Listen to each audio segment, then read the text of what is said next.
যারা কিছু কিছু আইনজীবীর সঙ্গে সিন্ডিকেটে কাজ করেছেন, বিতর্ক বিচারপতিদের অপসারণ করতে হবে। এখন পর্যন্ত কোনো ব্যবস্থা নেওয়া হয় নাই। কেন নেওয়া হচ্ছে না তা বুঝতেছি না।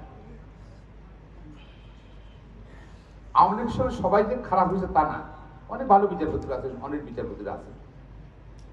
পার্টিকুলারলি যাদের সঙ্গে বিতর্কিত শপথ ভঙ্গ করে রাজনৈতিক বিচার করেছেন বা দুর্নীতি আশ্রয় গ্রহণ করেছেন বা তদবিরে কাজ করেছেন এবং তদবিরে রায় দিয়েছেন, বাছাই করুন তাদেরকে। আজকে সুপ্রিম অচল অবস্থা হয়ে গেছে হাইকোর্টের বিষয়ে। প্রায় ৬০-৬২ জন মাননীয় বিচারপতিকে ওনারা কোনো গুরুত্বপূর্ণ বয়ান দিচ্ছে না।